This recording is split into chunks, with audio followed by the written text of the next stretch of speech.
Hare Krishna. So I had sent one message on the Telegram with nice some guidelines which will help you to take best advantage of this course. So all of you can have your Bhagavad Gita with you, and if you don't have, then you can refer to the online website. Of course, today I'll be sharing on the screen a lot of things, so it may not be needed, but for your self-study, the book will be required. And second thing, you can have your notebook and pens ready, so you can make some notes, and also you can try to be attentive and try to attend all the sessions as much as possible, and also be in touch with the mentors who will help you to guide this, help you to assimilate this knowledge properly. And in case you have any doubts, you can even ask them. And during the session also, I'll be taking a lot of question and answers, so you'll be able to get benefit from that also. So today we are starting the first chapter of Bhagavad Gita. So I'll begin with short prayers before we get into the first chapter of Bhagavad Gita. Om Jnanatimirandhasya Jnananjana Chakshurunmilitam Yena Tasmai Shri Guruve Namaha. Namo Om Vishnupadaya Krishna Presthaya Bhutale Srimate Bhakti Vedanta Swamin Niti Namine. Namaste Saraswate Deve Gauravani Pracharine Nirvishesha Shunyavadi Paschatya Deshatarine Vancha Kalpatarubhyascha Kripa Sindhubhya Evacha Patitanam Pavanebhyo Vaishnavebhyo Namo Namaha. Jai Sri Krishna Chaitanya Prabhu Nityananda Sri Advaita Gadadhara Shiva Sadi Gaura Bhakta Vrinda. Hare Krishna Krishna Krishna Hare Hare Hare Rama Rama Rama Hare Hare. So before we begin, I'll just show a quick overview of what we are going to do in this 21 session course. So this is going to be a 21 session course in which we'll be covering about 18 chapters of Bhagavad Gita.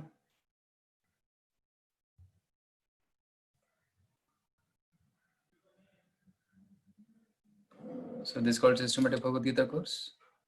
We're calling it systematic because we are covering chapter wise. Previously in online Gita course sessions and even in Bring Out the Best in We covered some thematic topics, some from Bhagavad Gita.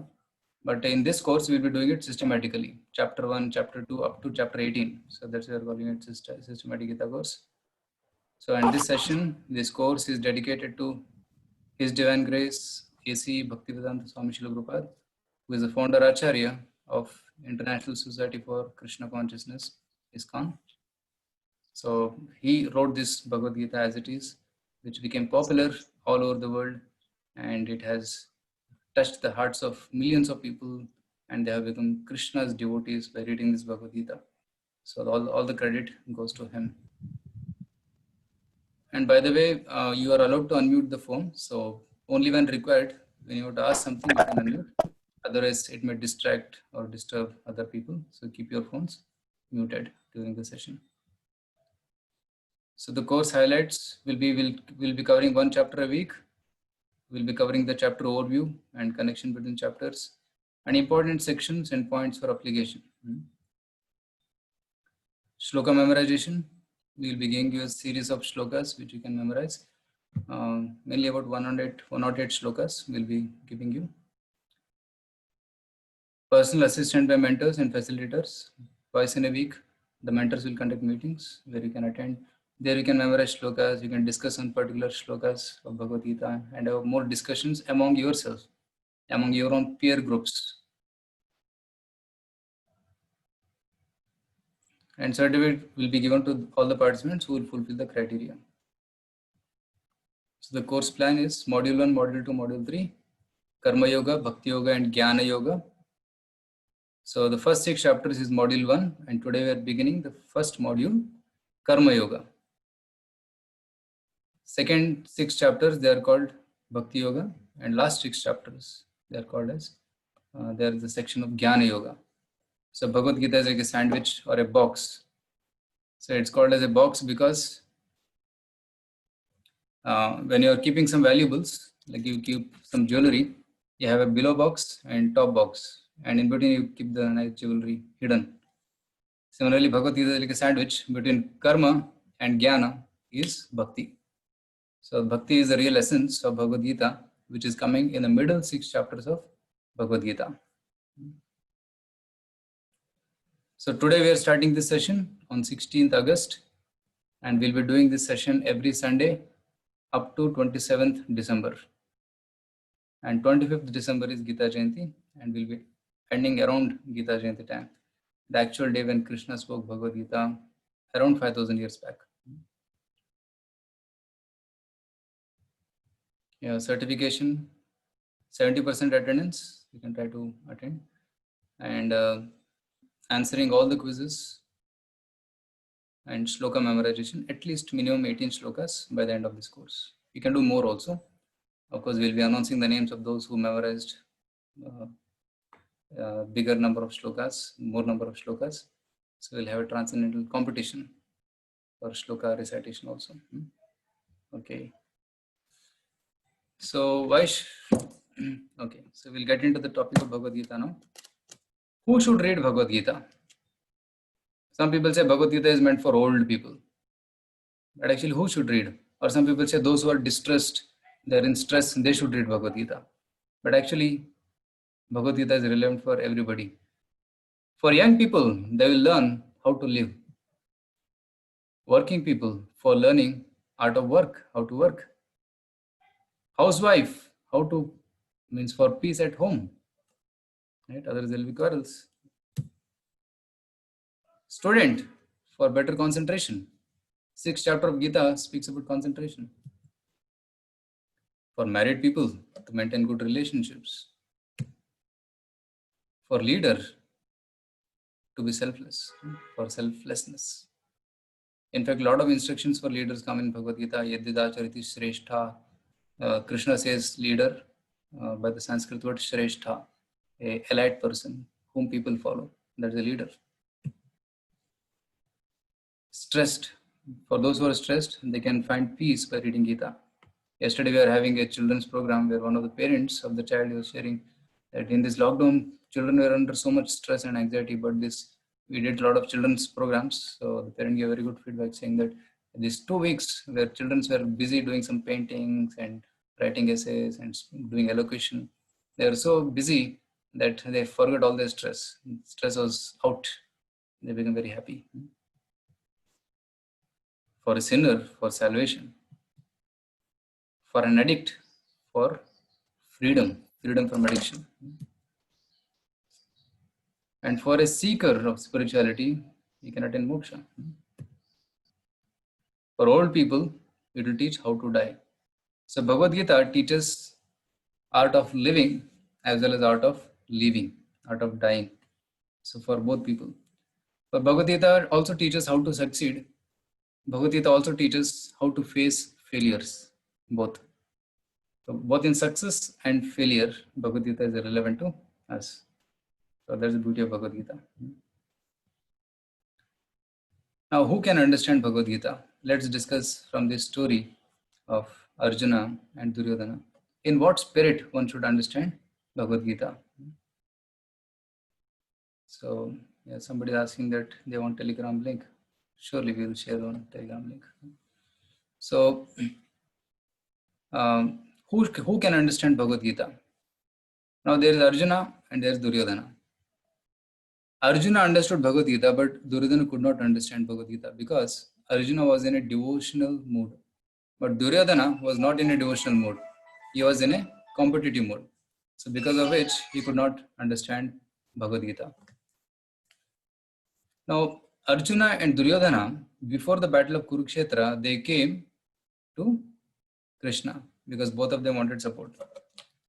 So Bhagavad Gita is in the middle part of Mahabharata. So we need to have a little understanding of Mahabharata so that we can appreciate Bhagavad Gita. So as you know, there was a dissension between Pandavas and Kauravas.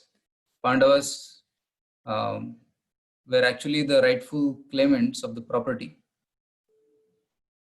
Pandu was the king. But Dhritarashtra, he was very jealous, he was greedy, and he wanted to usurp the property of the Pandavas. So that's a Pandu, when he died at very young age, Dhritarashtra thought, okay, now I'm the acting king, so I'll remain the acting king and I'll make Duryodhana as the king. So that was his mentality. As the word indicates, Dhritarashtra. Dhritarashtra means one who is attached to his Rashtra. Dhritarashtra. That's the meaning. Every name also has got a meaning which is matching with the character. Duryodhana. Duryodhana means one who plays full means in the battle. So one who breaks all the laws in the battle. That's Duryodhana.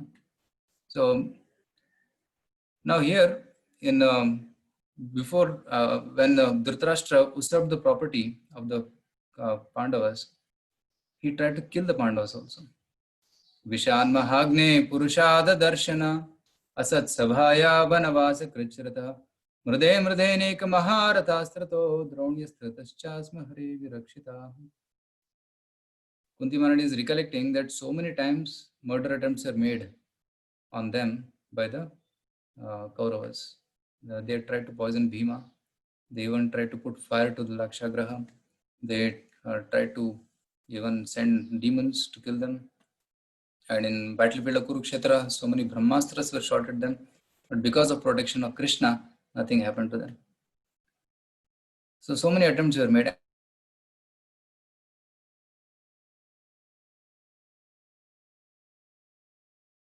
Because of this, Pandavas were always troubled. Lifelong they suffered a lot. But still, nothing could happen to them because of Krishna's protection. And they also tried to disrobe Draupadi in the assembly of Hastinapur. Asat Sabhaya and Vanavasa Krichrataha. After they cheated, Kauravas cheated Pandavas in the gambling match. Pandavas had to go for 13 years. And after 13 years of exile, they were supposed to again reclaim their property and become the kings again. But Dhritarashtra was not at all willing. Duryodhana was attached to his property. Dhritarashtra did not want to leave the property. Both father and son, they plotted. Even Krishna tried to mediate. They tried to avoid the war at any cost. We don't want this war. But still, war became inevitable because of Duryodhana and Dhritarashtra. Because Duryodhana was not willing to give up the property which he had in his control right now. So Pandavas pleaded, Krishna also requested, but they didn't agree. Duryodhana said, I'll not give you the property, even the size of the tip of the needle. Right? The tip of the needle, whatever size it takes, that much also I'll not give you. So this was too much. So then the war became inevitable. So the Pandavas started making their allies. They made very powerful allies. We'll read in the first chapter of Gita, in the first section. We'll read so many allies which Pandavas made. And Kauravas also started making allies. And here they came to Krishna to ask for his support. You will see here. So Arjuna comes and sits at the bed of Krishna. Actually, when Arjuna and Duryodhana came, Krishna was resting. And because Krishna was resting, Arjuna came and sat at the feet. And Duryodhana also came and he sat at the head, because Duryodhana is always proud. So Krishna, when he woke up, he opened his eyes and he saw Arjuna. Hey Arjuna, you have come here. It's so wonderful. And then Duryodhana said, I am also here. Oh, you're also here. Oh, both brothers have come. What brings you here? So then Arjuna and Duryodhana said, actually, see, war is going to happen and we have made allies. And now we came here for your support. And Krishna said, see, both of you have come at the same time. So I have to help both of you. So I will do one thing. On one side, my army will go, and other side, I will be there. And my army is very powerful. It's very strong. It can defeat any other army. It's so powerful. It's called Narayani Sena. And I'll be on the other side. I'll not fight. I'll not pick up a weapon. So you can choose which one you want. And I give the first choice for Arjuna, because Arjuna is younger to me. Means younger to Duryodhana. So younger one gets the first chance. So Arjuna, without any hesitation, he said, Krishna, I want you. And Duryodhana is deeply thinking, oh, such a fool Arjuna is. He has no intelligence. Krishna is not going to fight and he's taking him on his side. What is he use? So like this, he felt very happy inside. But externally he said, anyway, Krishna, Arjuna has chosen you. What remains is the army, so I'll take the army. So externally he showed moroseness and internally he was very jubilant, very happy. So in this way, he was always double. He was playing double game, duplicitous. Inside Andarek, Bahar Kuchor. So that was the, and even Duryodhana was very proud. Right? So once he was told that go and find out somebody who is superior to you. Then Duryodhana went and said, searched and said, nobody is superior to me. Right? I am the topmost. And Yudhishthira was told, you go and find out somebody inferior to you. He said, nobody is inferior to me. I am the most inferior. Everybody is so wonderful and I have no good qualities. So Yudhishthira was so humble and Duryodhana was so proud. So this was the mentality between Duryodhana and Yudhishthira Maharaj or Pandavas. So in this way, they chose their sides. Now ultimately who won? Pandavas won. Why? Because Krishna was there on the side of Pandavas. Jayastu Panduputranam Yesham Pakshe Janardhana. The Panduputras became victorious because on the side of Pandavas, Janardhana, Krishna was there. What is Janardhana? The maintainer of the people. So Krishna was protecting Pandavas. Although Krishna did not lift any weapon, but Krishna was always protecting because Krishna is energetic. Energy is always under the control of energetic. So army belongs to Krishna. So Krishna is the energetic and his army is the energy. So Arjuna knew this principle. So he surrendered to Krishna. That's why he could emerge victorious. So that's why Arjuna could understand Bhagavad Gita. So see here, devotional spirit of Arjuna towards Krishna is an essential ingredient for understanding Bhagavad Gita. Devotees like Hanuman are attracted to the Supreme Lord Rama and his service. On the other hand, demons like Ravana are attracted to Lord's energy, Mother Sita. Like Ravana tries to kidnap Sita, but Hanuman tries to serve Sita. Similarly, Duryodhana tries to take Krishna's energy, but Arjuna tries to serve Krishna. That is the difference. Even in South India, there was a Brahmana in Srirangam. I think I had shared this story with you already, with some of you. So this Brahmana did not know how to read Sanskrit, but his guru had told him daily you read Bhagavad Gita. So with some broken language, he was trying to read Bhagavad Gita and he was crying while reading Bhagavad Gita. So some of the Pandits, they came and they were joking, hey, see this Brahmana, he doesn't know how to study, how to recite shlokas also. He's such a fool. He is crying because he doesn't know how to recite Bhagavad Gita. So then Pandits went away and then Lord Chaitanya came. So Lord Chaitanya said, why are you crying? What makes you cry, Brahmana? Brahmana said, I cannot actually understand Bhagavad Gita, but when I see the cover page of Bhagavad Gita, see this photograph? So Krishna is sitting with Arjuna on the battlefield of Kurukshetra and Krishna is driving the Rath. Krishna is sitting down and Arjuna is sitting above and Krishna is driving. Such a wonderful Lord. And seeing this scene, my tears are coming in my eyes. And Lord Chaitanya said, you have actually understood Bhagavad Gita. These scholars, they may know Bhagavad Gita by heart. They can recite first sloka to last sloka or last sloka to first sloka without saying, but they don't even understand an iota of Bhagavad Gita. But you have understood because you have understood the love of Krishna.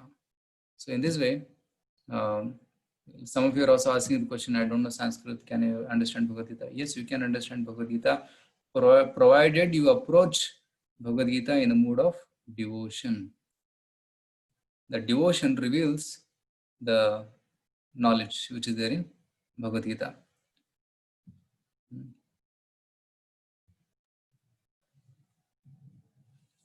So these are the 5 main topics of Bhagavad Gita. Ishvara, Jiva, Ishvara, Prakriti, Kala, Karma. Jiva means living entity, Ishwar means Supreme Lord. Prakriti means material nature. Satuguna, Rajaguna, Tamaguna. Kala, eternal time and energy of Krishna. And Karma, activities performed by combination of three modes and under the control and purview of eternal time. Means karma is actually what action you do and what reaction you get. So that is karma. But in this series, we will not be going through thematic. So we'll be going chapter wise. And in different chapters, you will get these themes repeatedly again and again. So at that time, I'll mention what theme is being covered in those chapters. Okay. Now, another important thing. Bhagavad Gita should be understood in parampara system. Evam parampara praptam imam rajarshayo viduhu.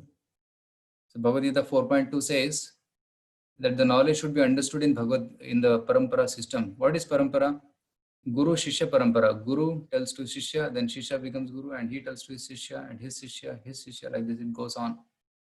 Actually, this parampara starts from Krishna. You see in this photograph? On the top is Krishna in Goloka Vrindavan. And Krishna revealed the knowledge to Brahmaji. Tene Brahma Hridaya Adi Kavaye. Lord Krishna gave knowledge to Brahma in his heart, Adi Kavi Brahma.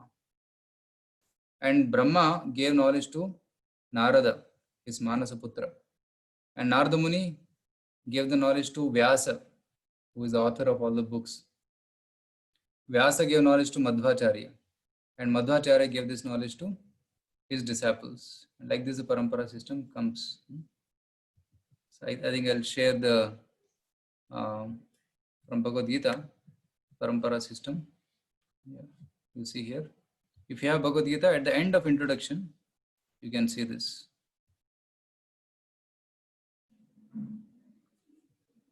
So this is the disciplic succession. So Krishna, Brahma, Narada, Vyasa, Madhva, Padmanabha Tirtha, Narahari Tirtha, Madhava Tirtha, Akshobhya Tirtha, Jaya Tirtha, Jnana Sindhu, Dayanidhi, Vidyanidhi, Rajendra, Jayadharma, Purushottama, right? Rajendra Tirtha, Jayadharma, Purushottama Tirtha, Brahmanya Tirtha, Vyasa Tirtha, Lakshmipati Tirtha, and Madhavendra Puri. After Madhavendra Puri comes Ishwara Puri, then Lord Chaitanya, Rupa, Raghunatha, Jiva, Krishnadas, Narottam Das, Thakur, Vishwanatha, Baladeva, Jagannatha, Bhakti Vinod, Gaur Kishore, Bhakti Siddhanta Saraswati, and Bhakti Vedanta Swami Prabhupada, who is the 32 number, starting from Krishna. So in this way, the parampara system is coming down. So Bhagavad Gita should be understood in this parampara system, not whimsically. If you understand whimsically on our own imagination, then we will not be able to get the essence of Bhagavad Gita. You should understand in parampara system. So this is ISKCON parampara. So Bhaktivedanta Swami Prabhupada is the 32nd number. Right. So this is the many acharyas in our sampradaya. Each one of them is unique, but we don't have time to discuss about everybody. Yeah. So here is a beautiful quote from Bhagavad Gita. Somebody would like to read this? You can unmute. Somebody who can clearly read this. Can you volunteer to read this paragraph? If personally I have any credit in this matter, it is only that I have tried to present Bhagavad Gita as it is, without any adulteration. Before my presentation of Bhagavad Gita as it is, almost all the English editions of Bhagavad Gita were introduced to fulfill someone's personal ambition. But our attempt is, in presenting Bhagavad Gita as it is to present the mission of the Supreme Personality of Godhead, Krishna. Our business is to present the will of Krishna, not that of any mundane speculator like the politician, philosopher, or scientist. For they have very little knowledge of Krishna, despite all their other knowledge. Yeah. So thank you so much. What is your name? Surya Prabhu. Surya. Thank Yes, you. Prabhu. So your name is something different here. Maybe you can change your name so we can identify you properly. I'll see. Each one of you, request to each one of you, you can put your correct name so that we can identify. Otherwise, it becomes difficult to read the name. So Prabhupada is telling here that I am presenting this without any adulteration. Adulteration means like you get adulterated rice, right? In rice, they mix some other stones or something like that, polished stones. Or in dal, they mix some stones. So that's called adulteration. So adulterated Gita means you mix some your own knowledge, your own imagination into that, or you remove something from Gita. So that's called adulterated Bhagavad Gita. So before Prabhupada wrote Bhagavad Gita, there were about 500 editions of Bhagavad Gita in the market. So some people are asking, what is the need of writing another Bhagavad Gita? Then Srila Prabhupada said, but none of them is bona fide. They are writing their own imagination. They're taking the name of Krishna and writing their own thing. They're saying it Bhagavad Gita, but it's not actually what Krishna told to Arjuna. Actual Bhagavad Gita is how Arjuna understood from Krishna. That is actually Bhagavad Gita. Now, if we mix something or delete something, then that doesn't become Bhagavad Gita. It's our own imagination. So one should understand Gita in Parampara system. And ISKCON, it's coming in bona fide Parampara, starting from Sri Krishna himself. It's called Brahma Madhva Gaudiya Guru Shishya Parampara. So that's why the knowledge which Prabhupada gave is bona fide knowledge. He just repeated what the previous acharyas have told. He didn't add or subtract anything. So that is his credit. And one more thing, before we start the chapter, one should at least accept Krishna as the Supreme Personality of Godhead. If you consider Krishna to be ordinary person, then there will be no value to Bhagavad Gita. Actually, this Bhagavad Gita is spoken by Krishna, who is the Supreme Personality of Godhead. He is God. That's why what knowledge is given in Bhagavad Gita is perfect knowledge. There is no imperfection. And scientists are trying to prove many things from Bhagavad Gita. Even since ages, people are reading Bhagavad Gita without changing a word of it. So that's how perfect Bhagavad Gita is. Right. Let's understand who is Bhagavan.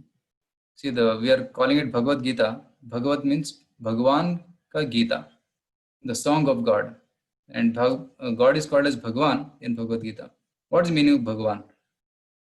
Bhaga means opulences. There are 6 opulences: wealth, strength, fame, beauty, knowledge, renunciation. Okay, these 6 things are there. Anybody who possesses these 6 things is Bhagavan. Now, in this world, somebody is beautiful, somebody is wealthy, and somebody is very intelligent, right? Knowledgeable, and somebody may be having strength, somebody may be having famous like Gandhi, or somebody may be renounced like sannyasis. But all these 6 people are having one opulence, but not to fullest degree. Somebody may be beautiful, but beauty will be there for maybe till 50 years, till he or she is young. And after one crosses 50, 60 years, then beauty goes away. So it's temporary beauty. Beauty is there, but it is temporary. Somebody may be beautiful, but may not be wealthy. Somebody may be wealthy, but may not be famous. Somebody may be knowledgeable, but may not be strong. So you cannot find one person having all 6 in full. But there is only one person who has all 6 in full. Is Krishna. He's all beautiful. He's extremely beautiful, so beautiful that whole world gets attracted to him. Krishna, Akarshati iti Krishna, one who attracts everybody to him is Krishna. Strength, he lifted Govardhan Hill for 7 days, 7 nights on his little finger, left finger. He is famous. Everybody in the world knows about Krishna now. And whatever he does, he becomes famous. He lifts Govardhan, he becomes Giridhari. He eats Makhan, he becomes Makhan Chor. And he becomes Gopijana Vallabha. He becomes Ranachod. So many names come. Devikanandana, Yashodanandana. The knowledge, whatever he spoke 5,000 years back, is still now valid. That is knowledge, perfect knowledge. Wealth, he is Lakshmipati. Somebody may claim to be Lakapati, Karodpati, but Krishna is Lakshmipati and renounced. Although he is having so much opulences, still he is renounced. Right? That's the renunciation. He becomes the driver of Arjuna. So Krishna possesses all these 6 opulences in full. So Bhagavan means possessor of opulences. So the word Bhagavan Vacha comes in Bhagavad Gita repeatedly. That's why we are discussing this. It's very important. It comes 28 times in Bhagavad Gita. There are 18 chapters in Bhagavad Gita, and the word Bhagavan Vacha, Sri Bhagavan Vacha, comes about 28 times. And about 140 times in Srimad Bhagavatam. And in Bhagavad Gita 10th chapter, Arjuna only tells that Krishna, you are the Supreme Lord. Param Brahma, Param Dhama, Pavitram, Paramam Bhavan, Purusham Shashvatam Divyam Adidevam Ajam Vibhum Ahustvam Rishas Sarve Devarshi Nardastata Asito Devalo Vyasa Swayam Chaiva Bravishime. So Arjuna is telling that you are Param Brahma, Param Dhamma, you are supreme, you are the supreme God. I am telling this. Not only me, but even other rishis like Narada, Asita, Devala, Vyasa, they are also confirming. Not only them, but Anyacha Bhava, even other acharyas. So, like Madhvacharya, Ramanacharya, Chaitanya Mahaprabhu, everybody is confirming that Krishna is Supreme Lord, and Krishna himself says that I am the Supreme Lord.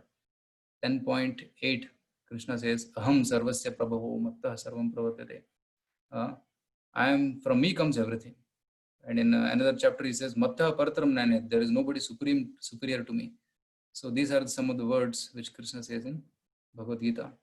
So that has to be accepted. Even Shankaracharya says that Krishna is the Supreme Lord. Eko Devo Devaki Putra eva. Let there be one God who is Devaki Putra, Krishna.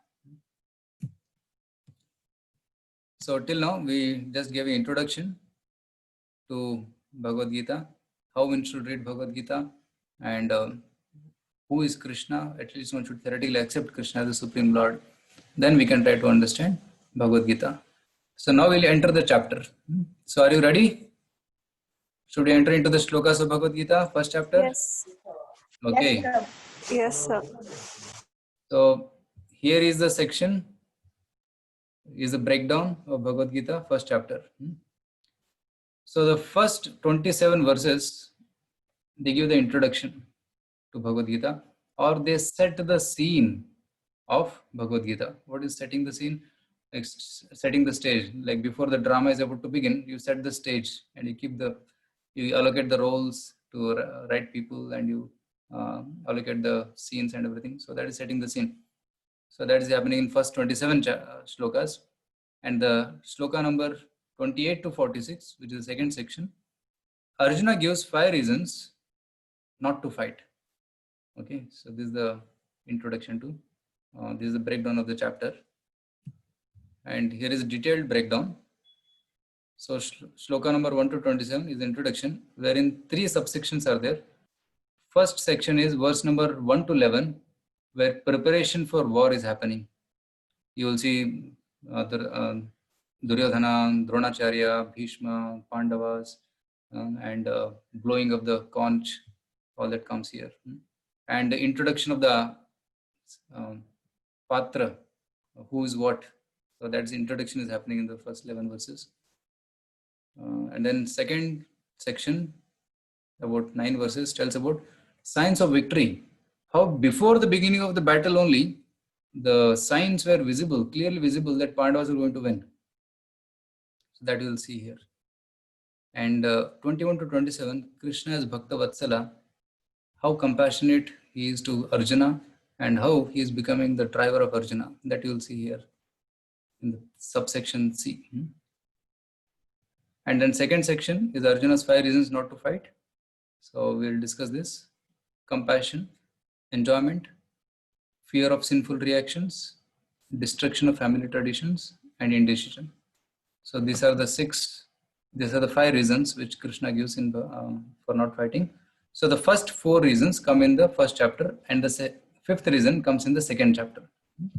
So in this way, 5 reasons are given. Okay, so we'll enter into the first shloka of Bhagavad Gita. Okay, so I'll recite a portion of the shloka. You can also recite.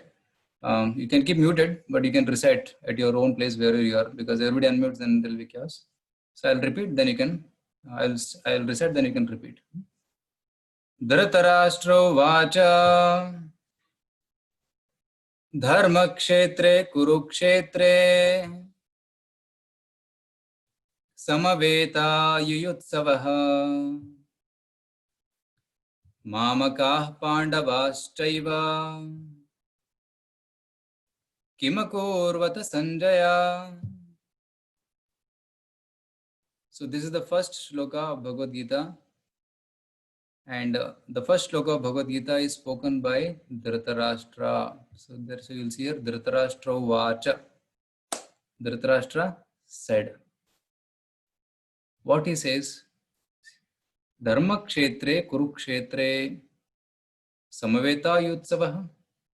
In a place called Kurukshetra, which is Dharma Kshetra, Samaveta assembled. For what? Yutsavah, for the sake of fighting. Mamakah, my sons, Mamakah, Pandavaschaiva, Kimmakurvata, what did they do? Sanjaya. So Dhritarashtra is asking this question to Sanjaya. Now, can you tell me where is Dhritarashtra now? Where Dhritarashtra is sitting and asking this question? Prabhuji, Dhritarashtra was in his palace and he was asking Sanjaya. Ah, correct. In palace in Hastinapura. He was sitting there because he was blind. Because a blind king cannot fight. So he was sitting in the palace. He was sitting on his throne in the palace. And he is asking Sanjaya. Sanjaya is his personal assistant, his minister. So he is asking Sanjaya, what are they doing? And Sanjaya is also sitting in Hastinapur. Now, how is he able to see what is happening in Kurukshetra? Vyasa Prasadat Shritavan. In the last chapter of Gita, he says, Vyasa Prasadat, by the mercy of Vyasa, his guru, Sanjaya's guru was Vyasadeva, he had got the vision to see what was happening in Kurukshetra. So this was a television at the time. Now we have this Zoom and internet and all those things. But at that time, you just close your eyes and sit, you can see what's happening in Kurukshetra. That was the advanced technology which they had. Actually, they were more advanced than me. So in this way, he is asking the question to Sanjaya, what did they do? Dharma Kshetra, Kurukshetra. Now this shloka itself indicates the fear and doubt in the heart of Dhritarashtra.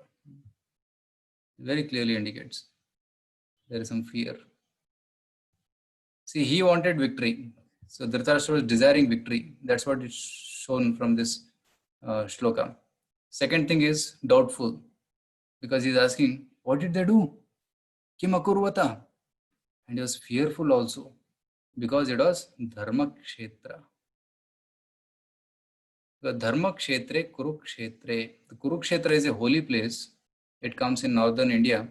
And it is said that Lord Parashuram, he personally went there and performed a lot of yajnas.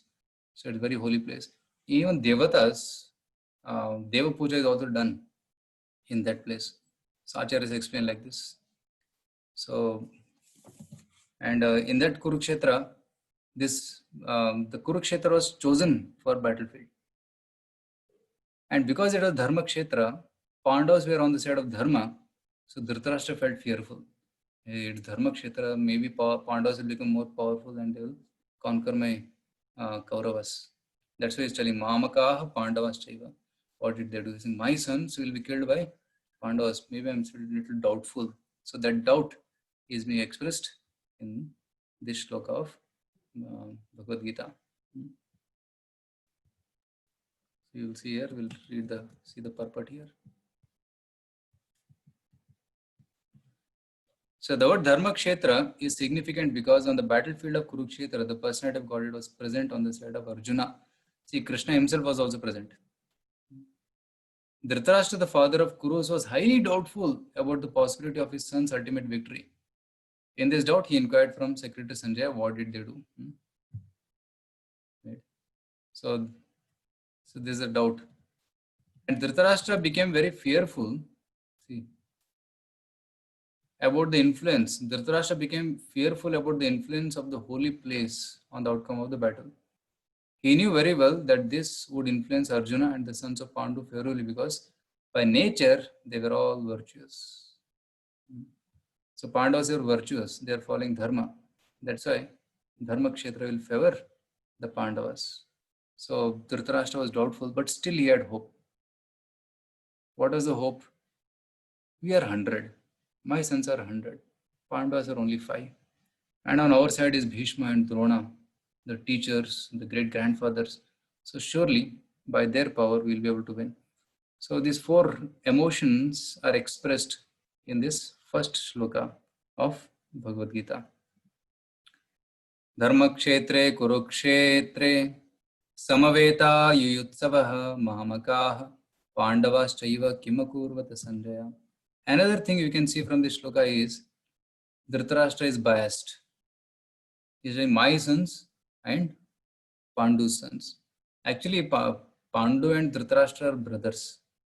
See, in one sense, Pandavas, Dhritarashtra was like uncle to the Pandavas. So in one sense, he was like father only. So Pandavas never discriminated between his father and Dhritarashtra. Yudhishthira was open-minded. He was serving Dhritarashtra also very nicely.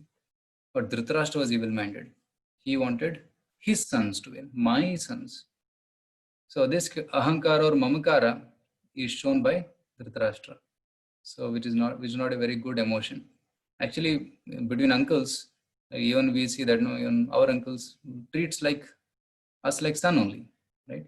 So they take care. Even in your own families, you can see sometimes uncle pays for the fees, uncle pays for the clothes and other things to take care in the absence of the father. So in that way, there should be no discrimination, but Dhritarashtra is purposefully making this discrimination between Pandavas and Kauravas. So that's what is shown by this shloka of Bhagavad Gita. Okay. Somebody was asking to show the detailed section here. So here it is. Maybe we can take a photo of this. Yeah.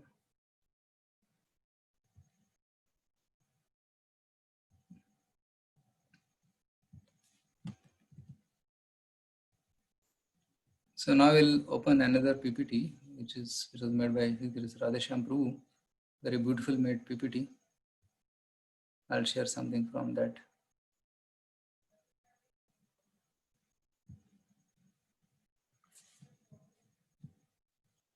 Yeah.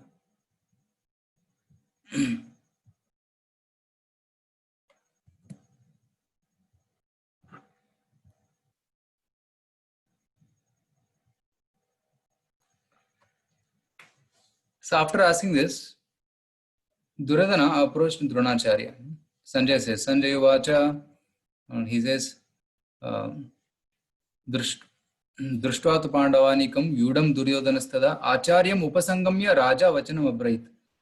Duryodhana comes to Dronacharya and he says, Pashaitam Panduputranam Acharya Mahatim Chamum Vyudham Drupada Putrena Tava Shishyena Dhimata. So the Duryodhana is coming and telling Dronacharya, who is his guru.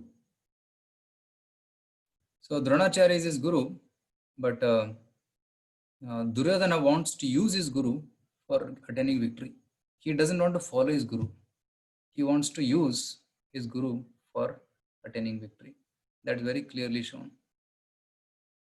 So he's telling, Pashya etam Panduputranam. Acharya, please see, Pashya etam Panduputranam Mahatim Chamum, the great army of the Panduputras. And this army is so great, it is about 7 Akshayani. Of course, Kauravas are 11 Akshayani, Pandavas are 7 Akshayani. Pandavas' strength was limited compared to the Kauravas, but still Duryodhana was surprised. How come Pandavas could get such 7 Akshayani Sena? Because they just came back from Vanavas.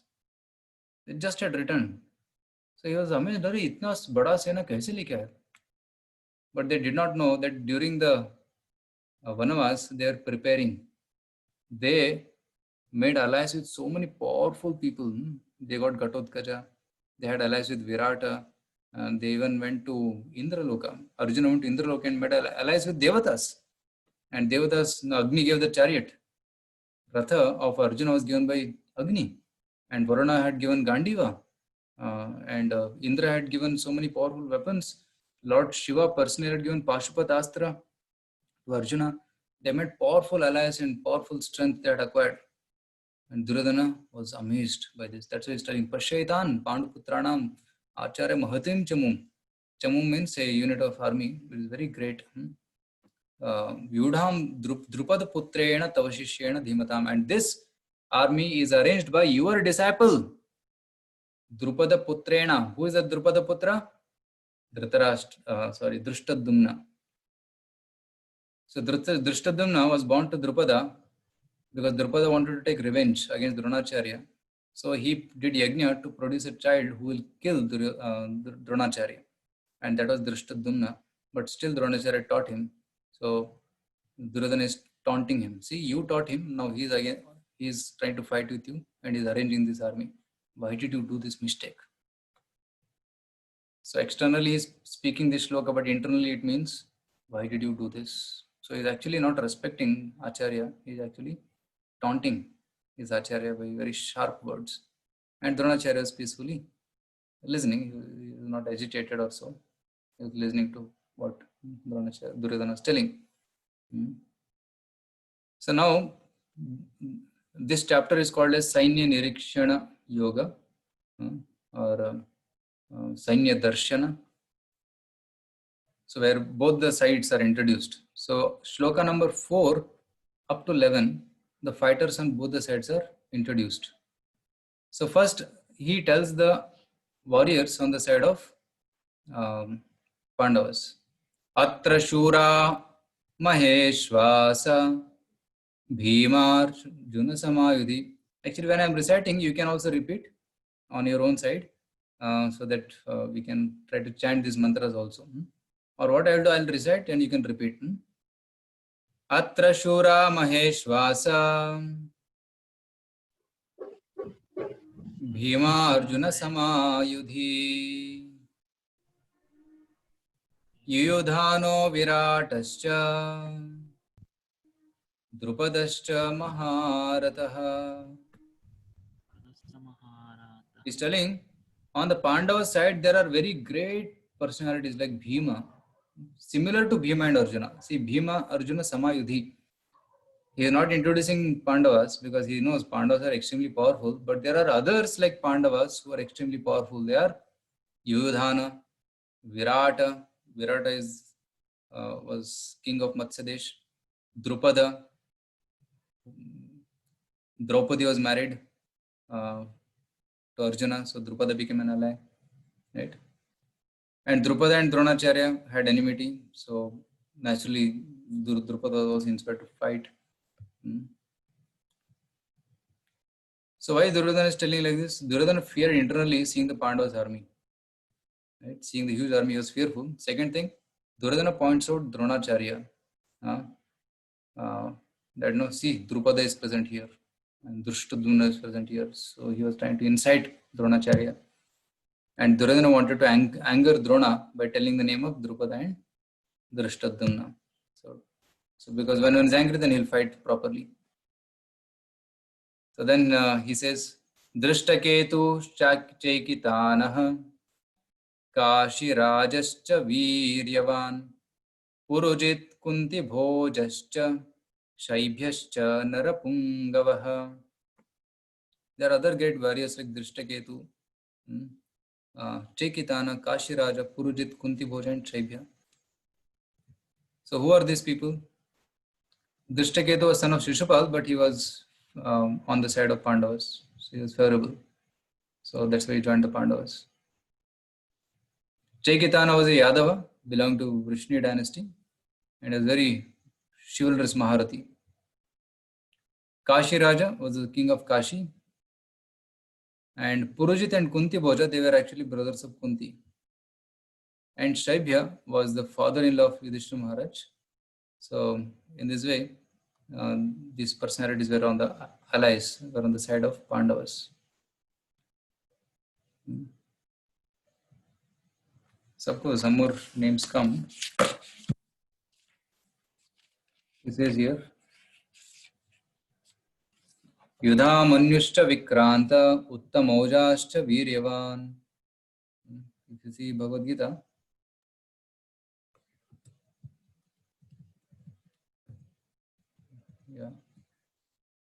Yudha Manyushcha Vikranta Uttamojascha Viryavan Saubhadro Draupadeyascha Sarva Eva Maharataha. And there is Yudamanyu who was very mighty. Uttamoja was very chivalrous, very powerful. Saubhadra Draupadeya. Who is Saubhadra? Saubhadra is son of Subhadra, Abhimanyu. And Draupadeya, they are the sons of Draupadi. Draupadi. So they are called as Draupadeya. Like Prativindya, Shrutakirti, they are all the sons of 5 sons of Draupadi. They are also fighting. They are all Maharatha. Right? Maharatha means actually a person who can fight with thousands of warriors at the same time. Actually, it is said that one who can fight with 10,000. Maharati is the one who can fight with 10,000 archers on the opposite side. That's Maharati. And there is Atirati. Atirata means one who can fight with unlimited amount of soldiers. That's Atirati. And there is Rathi, means one person can fight with another one person. One Rath with another opposite Ratha. That is Rathi. And there is Ardharati. Ardharati means one who fights with half a person. Right? So that is called as Ardharati. In this way, different categorizations of army is also made. And Akshohini is also one unit of army which contains lakhs of soldiers. So, and there are crores of soldiers on the battlefield of Kurukshetra who were fighting with each other. So then after telling about the side of Pandavas, Duryodhana is thinking, hey, I have told a lot about Pandavas. Let me tell about my side also, so that it will encourage everybody here. Asmakam tu vishishtaye tannibhoda dvijottama nayaka mama sainyasya sanyartham tan bravimite. On our side, Asmakam tu, on our side also there are very, very powerful warriors. I will tell you, please hear about them. Like that he says. Let me tell you about the captains who are especially qualified to lead my military force. So who are they? Bhavan Bhishmascha Karnascha Kripascha Samitim Jayah Ashwathama Vikarnascha Saumadattis Tataivacha.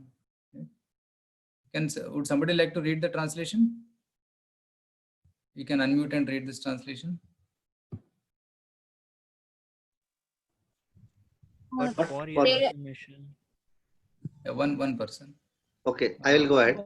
But Okay. for your information, O best of the Brahmanas, let me tell you about the captains who are especially qualified to lead my military force. Yeah, next sloka, 1.8.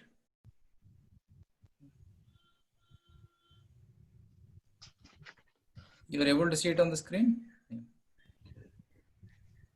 Ah, Yes. Prabhuji, I am able to see. Yeah. So can you read Bhavan. this? Okay. Translation. Translation. Okay. There are personalities like you, Bhishma, Karna, Kripacharya, Kripa, Ashwathama, Vikrana, and Somadatta, called Vikarna, and the Somadatta, called Bhuri Shrava, who are always victorious in battle. Yeah, so Bhishma you already know. Bhishma is the grandfather of everybody. Karna is another brother of Yudhishthira Maharaj, Pandavas, but he was on the side of Kauravas. Kripacharya is Kula Guru of Kuru Vamsha. For both Pandavas and Kauravas, he is the Guru, Kula Guru. And Ashwathama is son of Dronacharya. Vikarna is the brother of Kauravas and son of Somadatta called Bhurishrava. So on the side of Kauravas. Anyecha bahava shura madartye tyakta jivita. Duryodhana is telling there are many others who are ready to die for me. Tyakta jivita. If I tell them they can slit their throat and they can die for me. Indirectly Duryodhana is telling they are all dead. Acharya say because they are siding Duryodhana, they are already dead. Nana Shastra Praharana Sarve Yuddha Visharada. Nana Shastra means they are expert in different weapons. Praharana Sarve Yuddha Visharada. They are very experienced in military arts. So, and then he says, Aparyaptam tadasmakam balam bhishmabhirakshitam. He is telling aparyaptam means immeasurable or unlimited is our strength. Why? Because Bhishma is there on our side. Bhishma is like a Timingala. In the ocean, there are some fishes which are called Timingala. These Timingalas are so big that they can swallow a whale. So in Bhagavatam, it is compared that Bhishma, Drona, they were like Timingalas and Pandavas were like whales or fishes. And they could easily conquer. Bhishma could easily conquer them. So that was the strength of Bhishma. So Duryodhana had good amount of dependence on Bhishma. Because Bhishma was present, he was confident of victory. So that's why he is encouraging Bhishma here. And also is little using political tone here. If you see previous shloka, he was telling Bhavan. Bhavan means Drona. So he's taking the name of Drona first and then taking the name of Bhishma. So Duryodhana is telling, yeah, I took the name of Drona, so I should also pacify Bhishma. He might have got upset. So here is telling one full shloka for Bhishma. Aparyaptam tadasmakam bhalam Bhishma abhirakshitam. Our strength is immeasurable because Bhishma is protecting us. Paryaptam tyadametesham balam Bhima abhirakshitam. And Pandava's strength protected by Bhima is insignificant. Paryaptam is limited. So that's how Duryodhana is trying to encourage Dronacharya by talking such kind of things. It also indicates fear in the heart of Duryodhana because he was fearful of Bhima. Because Bhima was the one who had taken a vow that I will kill all the 100 sons of Kauravas, 100 Kauravas, and especially Bhima, especially Duryodhana. Why Bhima had taken that vow? Because Bhima could not tolerate Duryodhana and Dushasana trying to disrobe Draupadi. So at that time, he had taken a vow that I will kill you. For Dushasana, he said, I'll break your arms and drink your blood. Because Dushasana was the one who was pulling the sari. And Bhima at that time, Duryodhana at that time, he had told Draupadi, now you are property of our property. So you can come and sit on my lap. Like this, he touched the lap and he said, now you are our property. We will strip you off and you can sit on my lap. Seeing this, Bhima said, you speaking such ugly words in the open assembly, I will break that thigh. So Bhima had taken that vow. And Bhima also said that I will kill all the 100 Kauravas alone. So because of that vow, he was very fearful. So that's why he's taking the name of Bhima also here. This is what Acharya is explaining.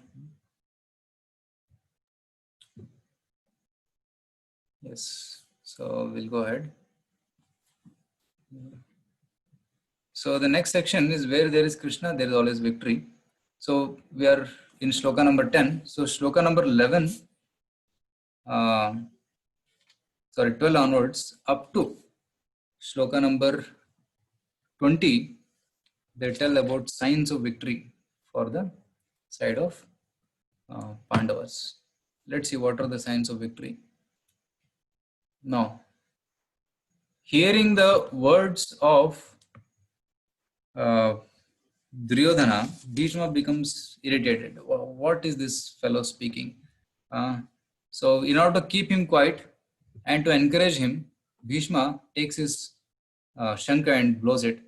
Tasya sanjanayan harsham kuru vruddha pitamaha simhanadam vinadyochai shankam dadhu pratapavan tata shankascha bheryascha panavanaka gomukha Sahasaivabyahanyanta sashabdhastumulo bhavat. So Bhishma takes his Shankha and starts blowing to make Duryodhana happy. Duryodhana was in tension, I'll win or no, he was in tension. So he blows his conch. And when he blows his conch, others also start playing drums, right? Tata Shankascha Bheryascha. Bheri means one kind of drum. Panavanaka, other kinds of small drums and kettle drums, they start playing dum dum dum dum dum dum dum dum dum like this. No, there's a tumultuous sound. So after the Kauravas blew their conches, then Pandavas also get ready. They also take their conch and they start blowing. Tata shveter hayer yukte mahati sindane stito madava pandavas chaiva Divyau Shankau Pradadmatuhu. See, here is described Tata Shveter Hayar Yukte. White horses. Haya means horse. Mahati Syandane Stito. They were on a divine Ratha. See, Arjuna's Ratha is called as Mahati Syandane. Very divine Ratha, which was given by Agni himself. Madhava Pandavaschaiva. Divyau Shanko Pradadmatuhu. So, Pandava's Shanka is called as Divya, but Kaurava's Shanka was not described as Divya. So, this is one sign of victory because Pandava's Shanka is Divya. And another sign of victory is Madhava. You'll see the word Madhava here. Madhava means husband of Lakshmi. Husband of Lakshmi is called as Madhava. So, when Lakshmi is there, victory will be surely there. So, that's what is indicated here. So one sign of victory is the divine conscious. Second is presence of Lakshmi's husband. And goddess of fortune is there. Where can there be defeat? It is not possible. So then, yeah, conscious blown by Pandavas. So you'll see in the shlokas here. I'll open the shlokas for you. If you have your book, you can refer to that also. This is verse number 15. Panchajanyam Rishikesho Devadattam Dhananjaya Paundrau Dadmau Mahashankam Bhima Karma Brukodaraha Ananta Vijayam Raja Kunti Putro Yudhishthiraha Nakulasaha Devascha Sughosha Manupushpakau Kashyascha Parameshwasa Shikandhicha Maharataha Trishtadhyumno Viratascha Satikischa Parajitaha Drupado Dropadeyascha Sarvashak Prithvi Sobhadrascha Mahabahu Shankhan Dadmuh Pratak Prataka. So like this, everybody blows their conch, individual conches. And all the conches names are mentioned here, you see. Krishna's conch is Panchajanya, Arjuna's is Devadatta, Yudhishthir's is Ananta Vijaya, Bhima's Poundra, Nakula, Sughosha, Sahadeva's is Manipushpaka. And hearing this, the Kauravas' hearts shattered.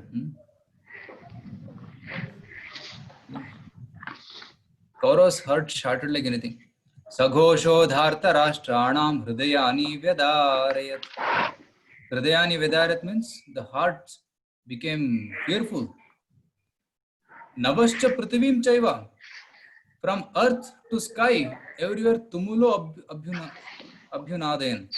So there was tumultuous sound everywhere, from bottom to top. Everywhere there was tumultuous sound. So that much powerful was there. And hearing this, Kaurava's confidence was shattered to pieces. What is it? Hey, my God, such powerful. If their conch is so powerful, sound is so powerful, how powerful should be their battle? When they start shooting arrows, they got fearful. So this is also another sign of victory. You will see further signs of victory, right? You will see here. Yeah, we read all this. Yeah, so another sign of victory is Kapit Dhvajaha. Atha Vyavasthitan Dashtva Dhartarashtran Kapit Dhvajaha. Hanuman was on the flag of Arjuna, Kapit Dhvaja. As you know the story, Hanuman was still living during Pandava's time. Bhima, when he went to Himalayas, he met Hanuman. And Hanuman blessed him and said that when in the future battle is going to happen, I'll also be present. I'll not fight, you fight. In Ram Lila, I fought a lot, but now it's your turn to fight for Lord Krishna. So, but I'll sit on the flag of Arjuna and I'll scream.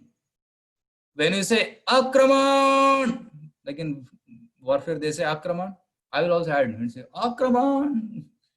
And hearing this sound, the Kaurava's heart will get shattered and they'll lose confidence and sometimes they'll lose consciousness also. So I'll do that. So he's called as Kapit Dhvaja.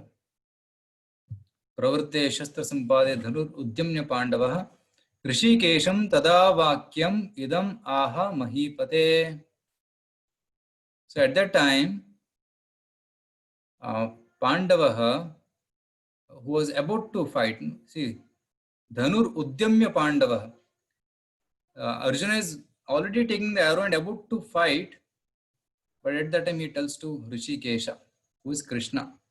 See, in first chapter, very interesting, you will find so many names of Krishna being described. Sometimes he is described as Govinda, sometimes as Rishikesha, sometimes just before this we saw Madhava. So Madhava, Rishikesha, Govinda, so many names come. Why? Because it has meaning. Now Arjuna is going to get tension and Krishna is going to pacify him. So Arjuna's senses, especially the mind is also called the sixth sense. Rishika means sense, Rishikesha means master of the senses. So because Arjuna is going to get tension and Lord is going to control him, that's why it's called as Rishikesha. Rishikesham tada vakyam idam aha mahipate.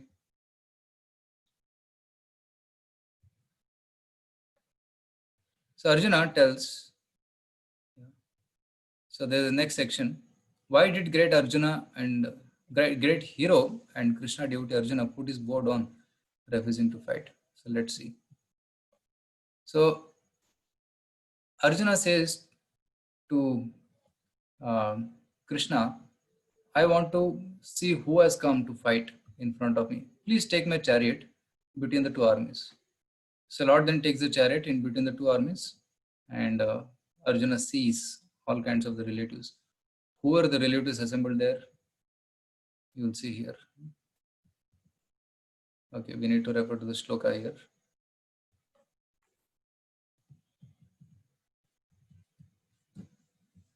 Arjuna is telling, Arjuna vacha senayor ubhayor madhye ratham sthape me achyuta.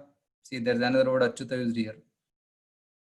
Yavadetan niriksheham yodhu kaman avastitan. I want to see who has come to fight. Kairmaya saha yodhavyam asmin rana samudyame. I want to see who is wanting to fight with me in this rana, means battlefield. So here the word achyuta is used because Krishna is going to keep his promise that he is going to always protect his devotee. Achyuta means one who never falls. Chuta means one who falls from his promise. Achyuta means one who never falls from his promise of protecting his devotees. That's why Krishna is called as Achyuta here. So, Yotsamanan aveksheham yete atra samagataha dhartarashtrasya durbuddher yuddhe priyachikirshavaha. I want to see who has come here to support Dhritarashtra, who is Durbuddhe, who is having wicked mentality. Yuddhe priyachikirshava. Because if Dhritarashtra is wicked-minded, means Duryodhana, actually Dhartarashtra means Duryodhana. Dhartarashtrasya, Dhritarashtra's son is Dhartarashtra. So who has come to support Duryodhana? If Duryodhana is wicked-minded, and all his supporters will also be wicked-minded, because birds of the same feather flock together. So in that way, he wanted to see. So this chapter is also called Sainya Nirikshana Yoga, means observing the armies. So Arjuna wants to observe. Till now, Duryodhana was observing the armies. Now Arjuna wants to observe. And what Arjuna sees?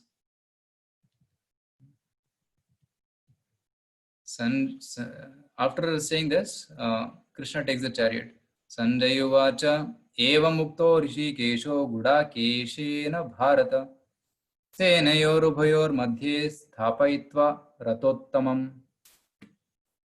After speaking like this to Rishikesha, by Gudakesha. See, Arjuna has used the word Gudakesha. It's a very important word. What is the meaning of Gudakesha?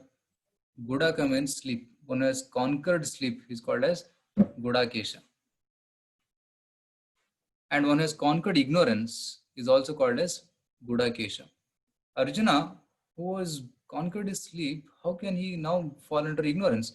One who has conquered ignorance, he is now becoming ignorant of his duty. He will become ignorant of his duty right now, after in some few shlokas. So that's why he is being called as Gudakesha, because by the will of the Lord, he was put under ignorance because Krishna wanted to teach the whole world a lesson through Arjuna. Arjuna, who was such a very, very confident warrior, who had already defeated the Kauravas in the battle of Virata.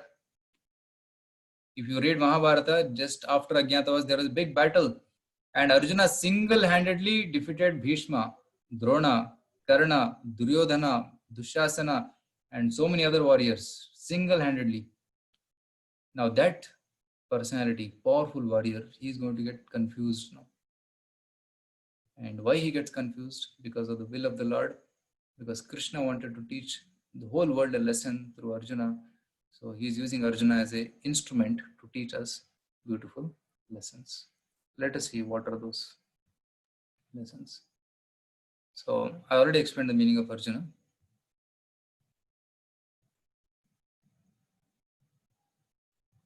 Yeah.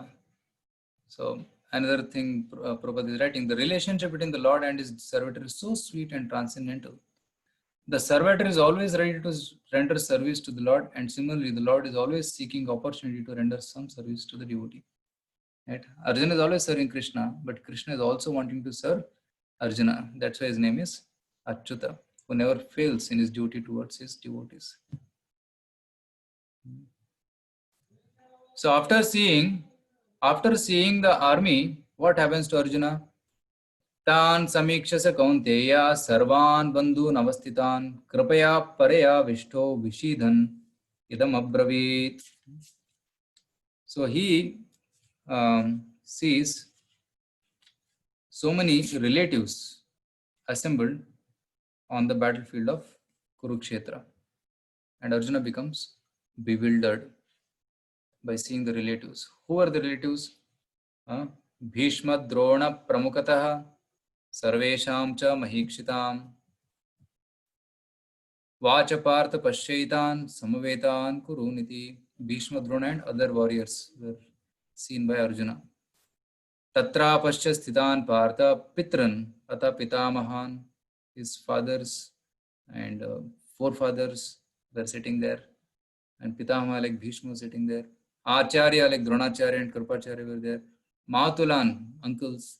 Bhratran, brothers. Putran, some like nephews. Pautran, grandsons. Sakhims means friends. Tatha. Swashuran, Suhridaschaiva, Senior Ubhayorapi. And many well-wishers were also present on both the sides of the army. Seeing this, Arjuna becomes Kripaya Paraya Vishto. He gets into anxiety. I'm supposed to fight with them? Fight with relatives? Right? So suppose imagine that if you are a police, you're a commando, and if you are supposed to fight, I mean, suppose you're supposed to encounter a terrorist who happens to be your relative. Somehow he got into bad association and he became a relative. And now you are the encounter specialist and you have to do encounter for that. You have to capture him, that terrorist, who happens to be your relative. Now, how many of you would be willing to do such a thing?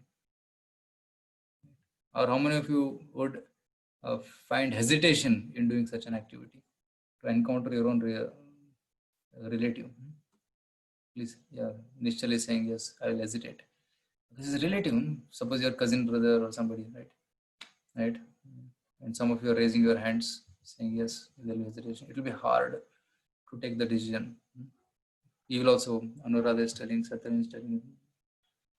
Now, yeah, hesitation. Now, another example I'll use. Suppose you are a doctor, you are a surgeon, and your son gets some surgery. You have to do heart surgery for your own son. How many of you will be willing to do this? Please raise your hands. How many of you will do surgery to your own son? No, not possible. No.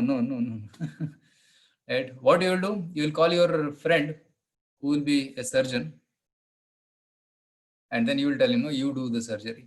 Why? Because it's difficult. It's difficult because that compassion is there, that connection is there. So because of that connection, you cannot do that surgery properly. Similarly, now here Arjuna is the surgeon and his relatives are to be operated. So Arjuna is in great anxiety. So that's what happens here. And you see what happens next. He gets into great anxiety. And he feels great tension. He feels compassion. The first reason is he feels compassion for friends and relatives, and he says, I'll not fight. So now we'll discuss the 4 reasons. Till now we discussed setting the scene. Patra Parichaya on the side of Kauravas and side of Pandavas who were all present. And now comes the scene where Arjuna is becoming compassionate and he says, I will not fight. Drishtvaimam swajanam Krishna yutsum samupastitam sidanti mama gatrani mukham cha parishusyati. Seeing the relatives assembled in front of me for fighting, my limbs are trembling, my hands and legs are shaking. My mouth is drying up. Vepatuscha sharire me romaharshascha jayate. My body is trembling and hand is like the hairs on the body are standing on hand. Romaharshascha jayate. Gandivam sramsate hastat. The gandiva is slipping from my hand. Tvakchaiva paridahyate.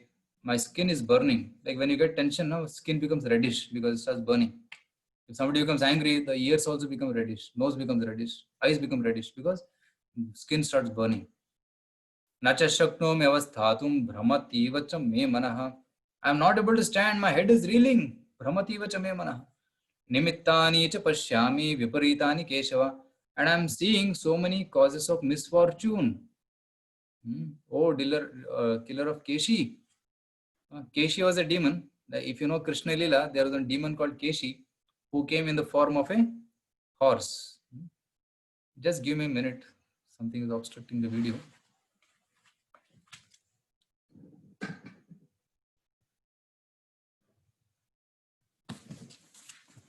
Yeah. So Keshi was a demon and Krishna killed Keshi. And Keshi represents doubt or anxiety. And here Arjuna is telling, you are Keshava. You are the person who killed Keshi. Please kill this demon which is coming in my heart also.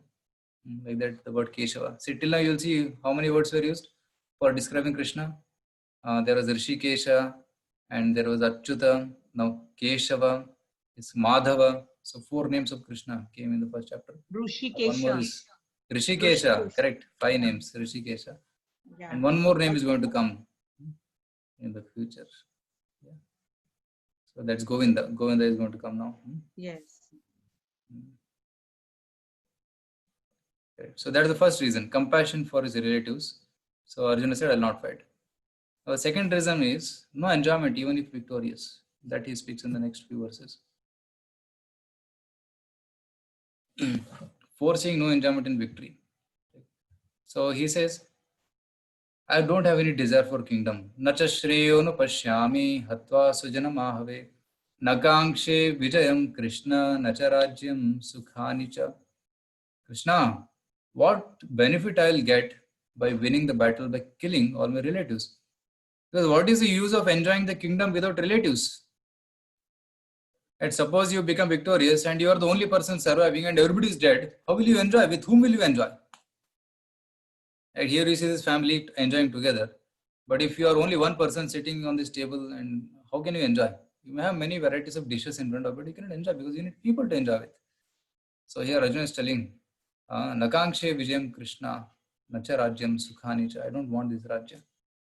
No pleasure without relatives. So verse number 32 to 35, Arjuna expresses this thing. So I'll go to that verses from the Gita book. Not all verses are there in the PPT.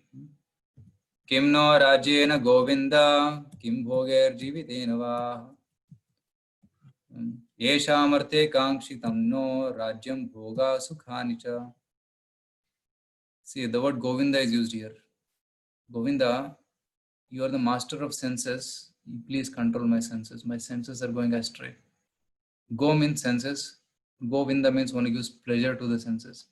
So our senses can find real pleasure when in service of the Lord. So Arjuna is telling Krishna, please control my senses and my mind. Give pleasure to my senses and my mind, which is now in anxiety. Kim bhoger jivitena va yesha marte kangshitanno rajyam bhoga sukhani cha. You are telling that we should fight and win this battle and enjoy this kingdom, but what is the use? Tayi me avastita yuddhe pranam tyaktva dhanani cha acharya pitra putras tathaiva cha pitamaha. Matula, Shwashura, Pautra, Shyala, Sambandhi, all these relatives are assembled in front of me. Etan na hantum ichhami gnatopi Madhusudan. I don't want to kill all of these people. I may die, but I don't want to kill these people. Oh Madhusudana. See another name of Krishna, Madhusudana, the killer of Madhu demon. Api Trailokya Rajyasya Heto Kimu Mahikrate Niyatyadartha Rashtrana Kapiritisya Janardhana. Telling even I get Triloka. Triloka means Bhuloka, Bhurloka, Swargaloka, like upper, middle, and lower planetary systems. Everything I get, but still, what is the use? How can I enjoy? Better let me die from the hands of Duryodhana and let me die peacefully. Why should I endlessly kill them? So like this, he is telling. So this is the second reason for not fighting. Okay. So no enjoyment in victory. So that's what he says. Now third reason is fear of sinful reactions. Now I am going to fight and I am going to kill so many people on this battlefield. I'll get sin because killing is sinful. And when I do sinful activities, I'll go to hell. I'll suffer. Please, Krishna, I don't want to fight. So this is the third reason he gives. So if you go into details, yeah. So third reason he says here in Bhagavad Gita, Papa meva shreyadasman hatvaitan atatayinah tasma narha vayam hantum dhartarashtran subhandhavan sojanam hi katam hatva sutrasyama madhava. He's giving this reason. See, the one important word here is atatayi. Atatayinah. Atatayi means aggressors. Actually, in Shastra it is said that aggressors can be killed. What are the aggressors? There are 6 kinds of aggressors. First one is a person who gives poison, one who sets fire to the house, one who attacks with deadly weapons, one who plunders riches, and one who occupies another's land, and one who kidnaps a wife. These 6 things one who does, he is the aggressor, and they can be killed and there will be no reaction. According to Vedas, it is correct. But now Arjuna is feeling a little compassionate and is telling, no, I don't want to kill. So let us forgive them and let's forget the battle. So this is a reason which is giving. Third reason. So with the fear of sinful reactions. Let's see the fourth reason and the last reason. One more thing is here. These greedy men see no fault, but we can see. See, these Kauravas, though they are blind, they cannot see any fault in battle. But we are intelligent, at least we should avoid this battle. So that's the reason Arjuna is giving. And finally, he says, fourth reason, harmful effects of destroying the family. See, when the battle happens, in the battle, so many people will be killed, especially men will be killed.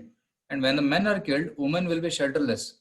And those women who are shelterless will be exploited by the other men.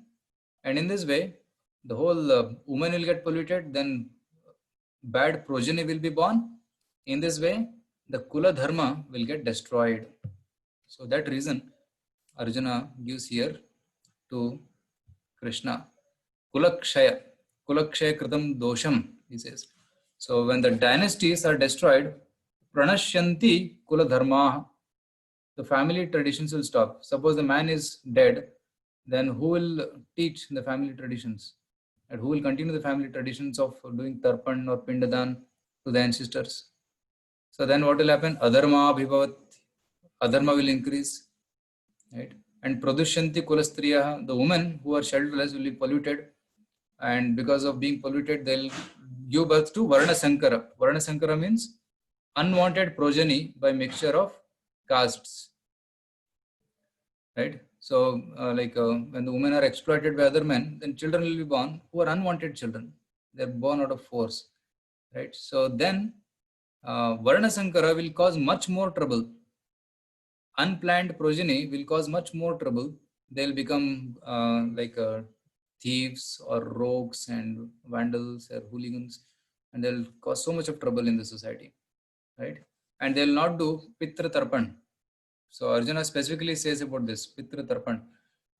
There are ancestors, and ancestors most of them, when they go to Pitra Loka, there they need to be offered tarpan from here every year in Pitra Paksha or on special occasions that's given.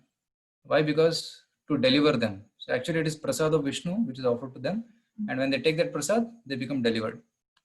But if that kriya is stopped, the Pitrus, they will fall from Pitraloka to Narkaloka. Right? Patanti Pitaro Yesham Lupta Pindodaka Kriya and Narke Niyatam Vaso. They will have to go to Naraka eternally. Niyatam Vaso. That's what Arjuna says here. So this comes in Utsanna Kuladharmana Manushanam Janardhana Narke Niyatam Vaso Bhavatiti Anushushkama. In 43rd verse he says. So it will lead to lot of consequences, bad consequences in society. The family traditions will get destroyed, so I don't want to fight. That's what he says. And then finally he stops speaking.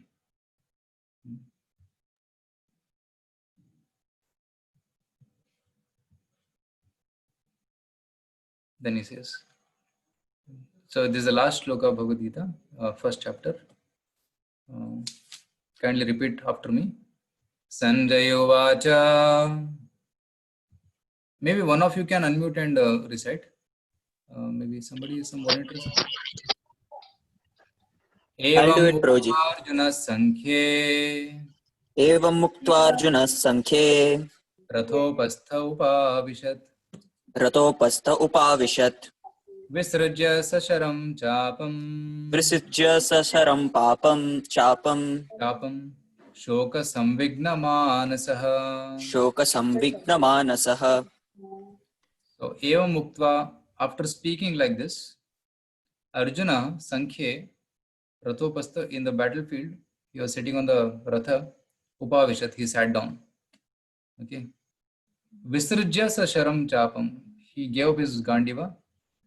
Shoka Samvigna Manasa, in great anxiety and tension, keeping his hand on his head in his hand, he sat down. I don't want to fight Krishna. So thus ends the first chapter. See, first chapter of Gita is problem statement.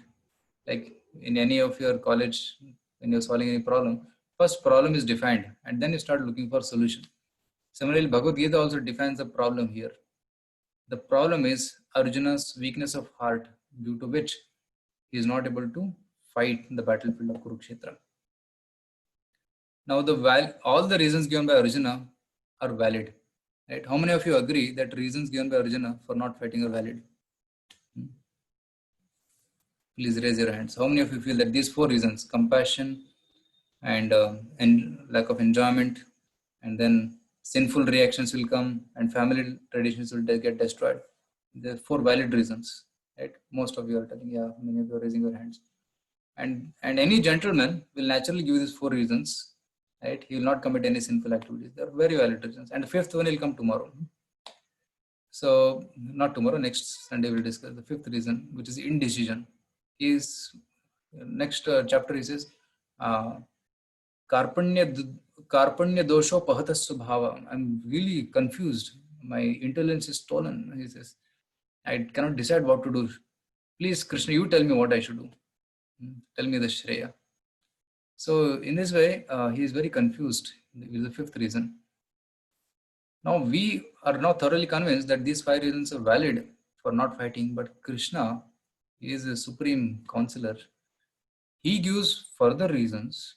He smashes all the misconceptions of Arjuna and gives him such confidence in the 2nd chapter. The 2nd chapter is called as Contents of Gita Summarized. All the knowledge of Bhagavad Gita, 18 chapters of Bhagavad Gita is there in 2nd chapter. It's called Contents of Gita Summarized, or it's also called Sankhya Yoga.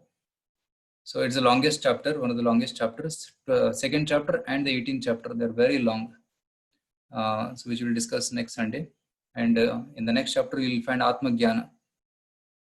Krishna smashes the knowledge of the reasons of Arjuna by giving Atma Jnana and reveals the knowledge to him. So that we'll discuss in the next session. Okay. So today basically we discussed 2 themes. One is observing the armies, setting the scene. And second theme is Arjuna's reasons for not fighting the battle of Kurukshetra. Okay. Thank you very much. Hare Krishna. So if you have any Prabhuji, questions now, you can ask. Yes, Mohit. Yeah, Prabhuji, you told the third reason for that sinful activities.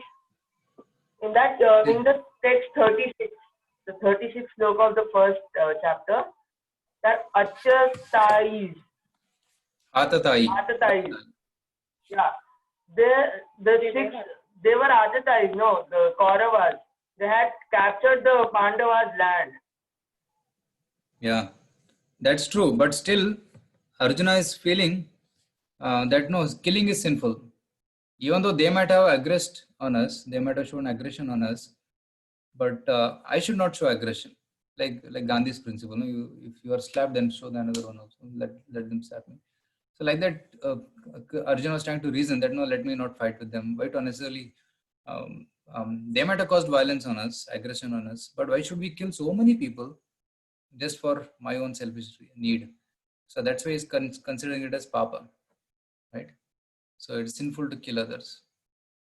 So now Krishna, what you're telling now, Krishna will smash it in the next chapter, right? This is the reason he will give in the next chapter. So wait till next chapter. How Krishna will smash each of these arguments given by Arjuna. That we'll see in the future. Yes. Somebody Prabhuji, says, I want to ask. yeah, Dheeraj. Yeah. This why did Duryodhan not go in this confusion mode? Duryodhana, he was very clear. Yeah, because he was not a gentleman. He was very clear that I want to usurp the property. He didn't have any hesitation to kill. He did what not. He poisoned Bhima. He put fire to the Lakshagraha. He cheated with the help of Shakuni, the Pandavas, and sent them to the Vanavas. And in Vanavas also he tried to trouble them by sending Durvasa Muni and demons and other things. And after coming back from Vanavas, during Agyatavas in Virata, he tried to search for them, and then he tried to send them back to Vanavas for another 13 years. Right? So he was very clear that he wanted to harm Pandavas at any cost. That was the wicked mentality of Duryodhana. But Arjuna was a gentleman, because of which he was trying to compromise and trying to avoid the fight. But Duryodhana was ready for the fight. That is the difference between Duryodhana and Arjuna. Prabhuji. So before we take next question, just few things that we'll be sending a Google quiz, which you can all answer based on the first chapter, whatever we have discussed today. And my request is you can go through this chapter in this Bhagavad Gita as it is and try to read all the shlokas and translations. Of course, the questions will be designed such that you will have to refer to certain shlokas. You'll be actually in this 21 weeks, you will be completing this Bhagavad Gita cover to cover. If you follow this pattern which we are teaching you, you'll be able to complete the entire Bhagavad Gita. So you just have to give some 15 to 20 minutes every day. Like you are giving some minutes for chanting every day. So just take out some time for reading this. Or if you don't get time every day, then you can give it on weekends like Saturday or Sunday and give about 1 or 2 hours and try to read the chapter. Then you'll get more deeper understanding of Gita. And if some doubts arise, then you can discuss with you in the meetings also, which happens generally on Tuesday and Thursday, where you can come together and discuss Bhagavad Gita in your mentor meetings. Yes, somebody had a question. Prabhuji, I want to know the meaning of Gudakesha, Timingala. You said Timingala and that Achyuta. Yeah, Gudakesha means one has conquered sleep. That's called Gudakesha. Gudaka Isha. Gudaka means sleep. And one has conquered sleep is called Gudakesha. So, and even Lakshmana was also Gudakesha because he did not sleep for 14 years in the Vanavas. So that's why it's called as Gudakesha. And another meaning is Gudaka means ignorance. One has conquered ignorance or Tamoguna. That's called Gudakesha. Meaning of Achyuta is Achyuta. Achyuta means one who breaks his promise or one who falls from his promise. Achyuta means one who never breaks his promise. And Krishna is here called Achyuta because he will always protect his devotee, his Bhakta Vatsala. At any cost, he will protect his devotee. And you will see in Mahabharata, Kurukshetra battle again and again how Krishna is protecting his devotee. So that's called Achyuta. And one more name, what you asked?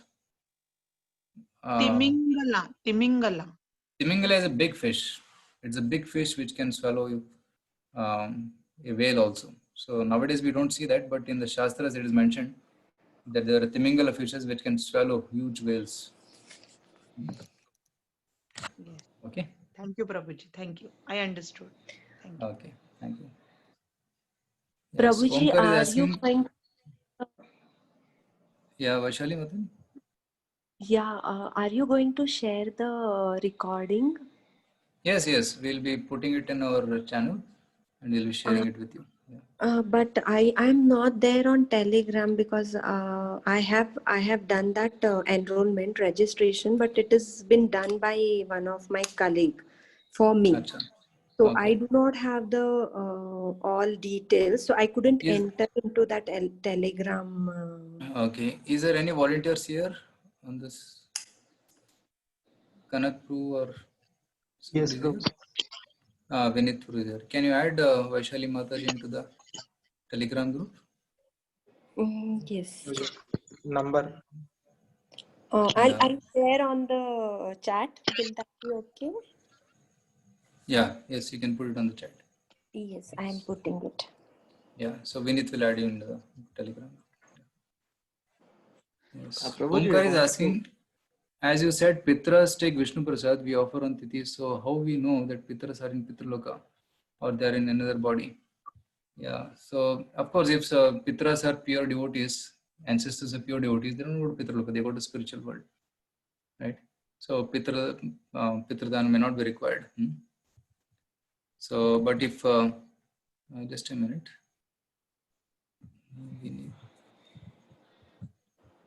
Vinit, I posted the number there.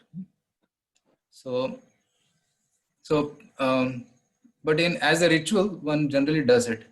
So that in case, we don't know whether they're in Pitraloka or in heaven or in Naraka, we don't know. But still, as a duty, a son offers this pinda to the ancestors so that in case he is stuck up, he can get delivered. Okay.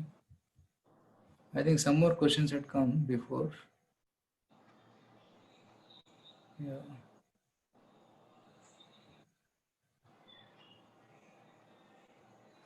Okay, there are no questions on the chat. Can you elaborate on caste system as in Bhagavad Gita? Yeah, this will come in the future in the 4th chapter. It will come Chaturvarnyam Maya system, Gunakarma Vibhagashya, that caste system, a Varnashram system that comes, which is a bona fide system, not like the hodgepodge caste system which we have right now in the country, but that's a bona fide system. We don't call it as caste system, we call it as Varna and Ashrama.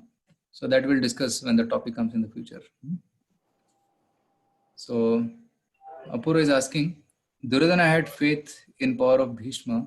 Why Sri Krishna didn't give any gyan to Bhishma before war itself, so that war could have been avoided? Actually, Bhishma was a special devotee of Krishna, and he was fighting on the battlefield by the will of Krishna on the side of Kauravas. So at the end of Mahabharata, Krishna personally comes back with Yudhishthira Maharaj to Bhishma and tells Bhishma, now you speak. And Bhishma speaks beautifully, such a beautiful narration to Yudhishthira Maharaj. And Yudhishthira was confused after the battle. See, before battle, Arjuna was confused. And after the battle, Yudhishthira was lamenting, oh, because of me, so many are killed. I am the cause. And he was feeling so sad. And even Krishna could not remove his lamentation. So Krishna tells him, come to Bhishma. Bhishma is the person who can remove lamentation. And Bhishma speaks wonderfully, Vishnu Sahasranama, and so many topics he speaks, and Yudhishthira's confusion is cleared. So Bhishma was a devotee, and he knew Krishna's supremacy, and he already knew Bhagavad Gita, but still he was acting as an instrument in the hand of Krishna to teach the world a lesson that even if you are a devotee of Krishna, you take the side of adharma, then you will be vanquished. So Lord wanted to teach this lesson through Bhishma. That's why Bhishma was there on the side of Kauravas, but still he was a great devotee of Krishna. Yeah. Dheeraj asking, can you please share material on Bhagavad Gita translations? Yeah. We will see there's one website called vedabase.com. Yeah.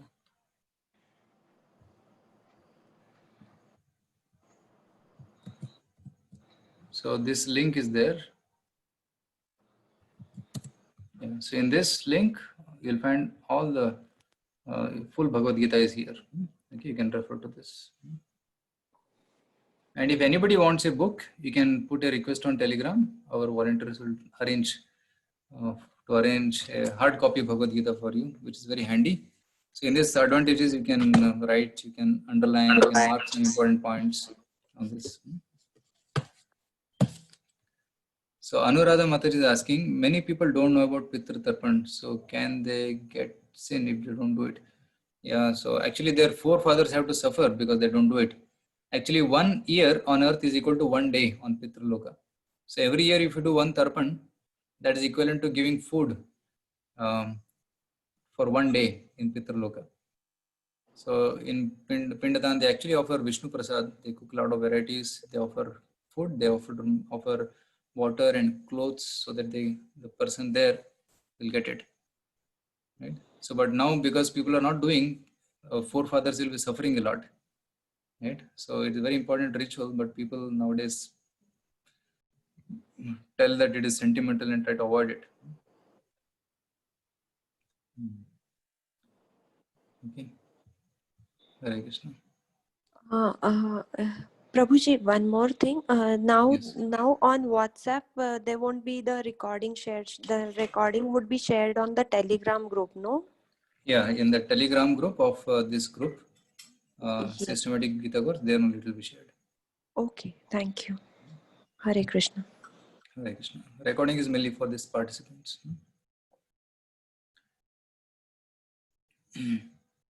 Shivani is asking, I have heard that Krishna and Rama both are incarnation of Lord Vishnu. So can't we call Rama also as Supreme God? See, Rama is also Supreme Lord. Krishna is also Supreme Lord. Vishnu is also the Lord. So they're all Vishnu Tattvas. They're all Vishnu Tattvas. Now here you are mentioning that from Vishnu, Rama and Krishna are coming. Actually, it is not true. It's the reverse. From Krishna, all the avatars come.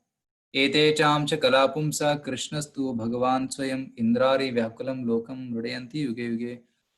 In this verse of Bhagavatam 1.3.28, it is said that all the avatars comes from Krishna. Krishna is Adi Purusha. Govindam Adi Purusham Tamaham Bhajami.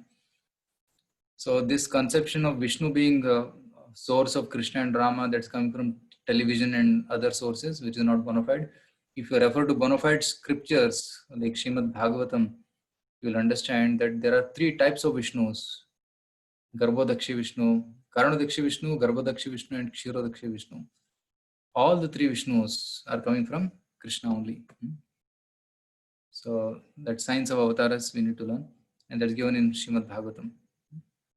Okay, so please don't get carried away by seeing the TV or other non-bona fide knowledge which is being floated in the social media or internet. We should refer to Shastras, bona fide Sampradayas. They will understand who is what. Okay. Any other question? Prabhuji, Yes. can I ask question in Hindi, Prabhuji? पूछिए. Hindi, English, Kannada 3 भाषा में बोल. प्रभु जी, ऐसा बोला जाता है कि वो जो रथ था अर्जुन के पास, that was given by अग्निदेवा. Yes. Yeah. और वो रथ कहाँ भी means त्रिलोक में वो means कहीं भी जाता तो वो उसको विजय प्राप्त ही होता था. Yes. तो ये चीज इन कौरवों को पता थी कि इसके पास ये रथ है, इसके पास इनके साइड में लॉर्ड कृष्णा है. So they were not afraid that they will defeat, and they are like वो means अधर्म के साइड में थे और उनको पता था कि ये गलत है, इनके पास इतनी शक्ति है कि ये रथ कहीं भी जाएगा तो वो means उसको कोई डिफीट नहीं कर सकता. क्या दुष्टों को पता रहता है फिर भी वो दुष्टता करते हैं. जैसे चोर को पता है कि पुलिस पकड़ेगा, उनको पता है कि पुलिस हमसे पावरफुल है, उनको पता है कि हमको जेल में जाना पड़ेगा, फिर भी चोरी करता है. Yes. है ना? Thank you, Prabhuji. Yes, yes. है ना? वैसे ही ये दुष्ट लोग जो है वो सोचते कि भगवान है, पावरफुल है, हम मार देंगे उसको और हम भगवान बनेंगे. हिरण्यकशिपु ऐसे सोचता था. वो सोचता था कि विष्णु को मार के मैं विष्णु के गद्दी पे बैठ जाऊंगा. ऐसे है ना? Thank you. तो ये दुष्टों का जो मन है ऐसे मलिन रहता है, वो सोचते हैं कि हम भगवान को मार के भगवान बन जाएंगे। Means they know it is अधर्म, फिर भी वो But still, yeah, that's why they are called as Rakshasas, Asuras. Yes जो भगवान के सुर में सुर मिलाते हैं वही है सुर। ओके समझा? जो भगवान के सुर में सुर मिलाते हैं वही है सुर, बाकी सब असुर। Yes yes Hare Krishna Prabhu ji, thank Hare you. Krishna. Prabhuji, Lord Krishna himself said, right, that if Karna hadn't given his armor to Indradev, then even Krishna couldn't have stopped him. Yeah, no, nothing is impossible for Krishna, but Krishna still follows the rules. He respects that kavacha because it's given by Surya and all. So he respects the customs of this world, but he's not bound by it. If he wants, he can break any rules, but still he follows the rules, right? So that's in that sense Krishna mentioned it. But actually, it's not very difficult for Krishna to kill Karna or Ravana. Krishna can just say, "Let the heart stop," and Karna is dead there. Not so difficult for Krishna. Anything is possible. Prabhuji, even Yudhishthira had the Brahmastra. Actually, Arjuna had. Arjuna was Prabhuji, in expert. Mahabharata, many times it is said that when Bhishma uses Brahmastra, then Yudhishthira countered it with his own Brahmastra. Achha, maybe, but Arjuna was very expert in Brahmastra because he could release and he could withdraw also. Yes. So others also are shooting Brahmastra, maybe Yudhishthira also, but Arjuna's special capacity was he was very expert because Dronacharya personally taught Brahmastra and other secret weapons only to our Arjuna. So that was a special because he was a favorite disciple, expert disciple of Dronacharya. That's when Ashwatthama shot that Brahmastra. Nobody could stop it, but Arjuna shot and withdrew the Brahmastra. So that special power was with Arjuna. Yes. Okay. So I think, so Anuradha Mati is asking, so chanting any mantra, it goes to Lord Krishna? Yeah, chanting Krishna's mantra goes to Krishna. Not that any mantra. Like we chant Hare Krishna mantra, Hare Krishna, Krishna Krishna, Hare Hare, Hare Ram, Ram Ram, Hare Hare. So by chanting this mantra, it goes to Krishna. Or Om Namo Bhagavate Vasudevaya, Om Namo Narayanaya. And there are many Krishna Stotarams, Shatakams, and Ashtakams.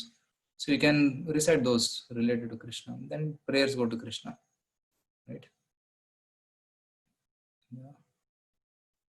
So if you chant Lord Ram's name, you are worshipping Lord Rama.